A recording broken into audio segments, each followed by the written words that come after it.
Hello again and welcome.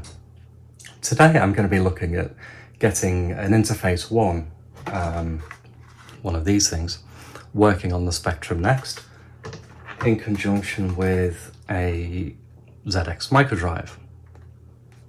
Now, the ZX Microdrive and the SD card on the Spectrum Next conflicts, so it's basically the same hardware ports to talk to the microdrive and the SD card, and that causes problems when you try to run or drive a microdrive within the Next personality, because the Spectrum Next relies on SD card access, and if you were to suddenly pull that away, then it would stop working. So for now anyway, to use a microdrive, we need to boot into one of the alternate personalities. And for this exercise, I'm going to choose the Spectrum 128+2. The other thing to note, and just to bear in mind that this is an issue 4 board in a case so it isn't screwed together, is the edge connector and the interface 1 connector are a very tight fit, and you almost have to kind of angle the edge connector down a bit. But the more you do it, the easier it becomes. So this is the interface 1 connected to the Spectrum Next. And then the next thing I'm going to do is to connect the microdrive cable, and that connects to the interface 1 round about here. And then I just connect the microdrive in like that. Okay.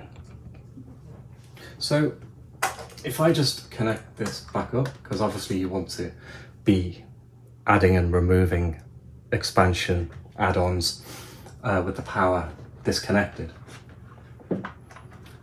And bearing in mind on the issue 4 boards, the LED doesn't work. I've not bothered to fix it, it's an easy fix. It obviously won't be like that on the finished articles.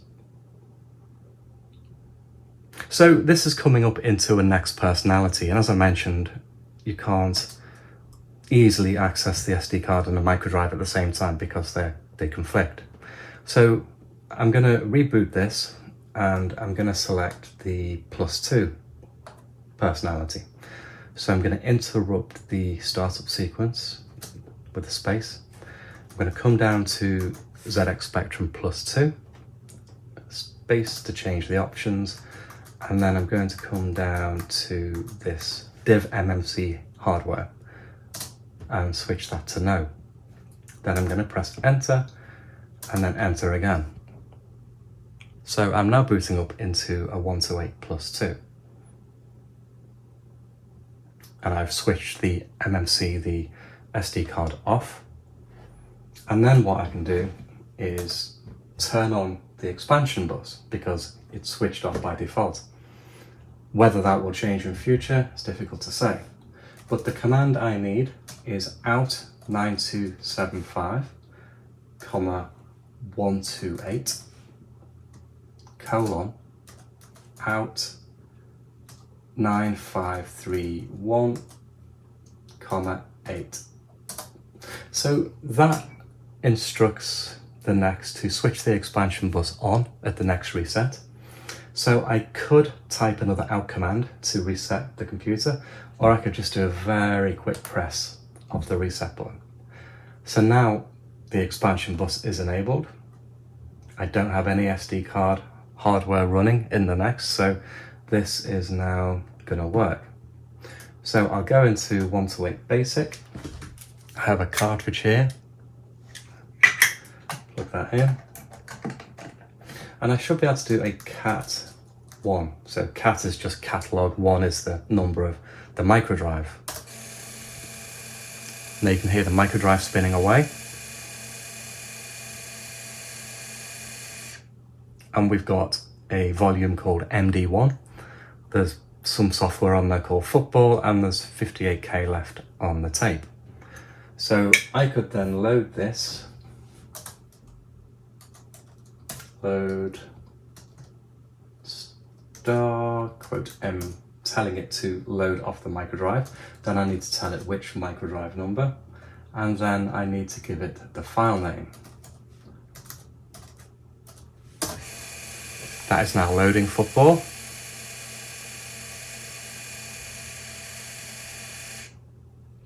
Okay, I can run this, and as you can see, it's that classic Football Manager by Kevin Toms. So that is basically how to get a microdrive accessible on a Spectrum Next. The hope is in future that a solution will be devised so that it can be accessed within the Next personality itself. And what that will probably be based on is switching back and forth between the SD and the microdrive, effectively switching one off, switching one on. So you would read from the SD card, you would read into memory, then you would stop sending to the SD card, you would then enable the microdrive, squirt the contents of memory onto the microdrive, go back to the SD card, read some more, squirt on, you know, that kind of thing. So you're basically talking back and forth between the two devices. That may happen, hopefully it will happen at some point in the future. The next thing I wanted to do, because it's cool, is the Interface 2. Now the Interface 2 doesn't really have those kinds of issues. The Interface 2 gives you two Sinclair joystick ports, gives you a port to plug your ROMs in, and it also has a ZX printer port at the back. So switch off again, and this will plug into the back of the Interface 2. Make sure that goes in properly. Bit of a, get in there. Doing it blind is not a good idea really, is it? There you go. So now we've got an Interface 1 with an Interface 2 plugged into the back of it. And if you're fortunate enough to have some of these are the games that come on ROM.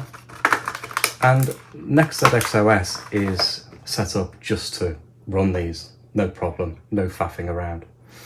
So I'm going to switch it back on, and I want to interrupt the boot up again because it's currently booting up as A+2. I'm going to switch it back to Next. I can change this option back if I wanted to, but ultimately this option is not used, as it says there, not used by Next ZX OS. I'm going to switch it back anyway. So now it's back to the Next personality. And as with best practices, I do need to switch off the computer before I plug in the ROM.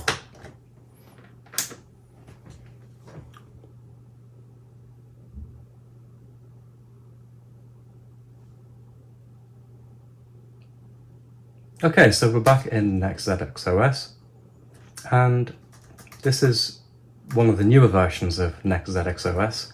The menu options have changed slightly, they may change again, but as you can see there's an option here for Interface 2.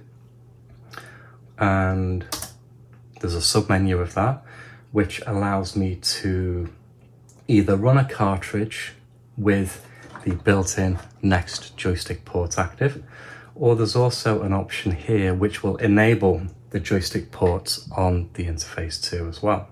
I'm just going to select this one, and I might do something very naughty and hot plug the joystick in, but to be honest, I don't know where my little joystick dongle's gone, so I'll probably leave that for now, and just run it with keys. So if I press that,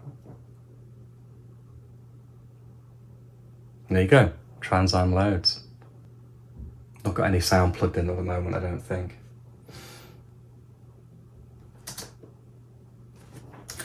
What are the keys to this one? Well, they're going to be cursors, aren't they? I think it's let's go fast. Okay, yeah. So there we go, it just works without you having to do anything, because Gary has set up Next ZX OS to send all of the various commands in order to enable, disable all of the various bits of hardware to allow this to run. So it's really simple. Unfortunately, only 10 games were actually released for the Interface 2. I've got 5 of them here, and maybe one day I'll collect the rest.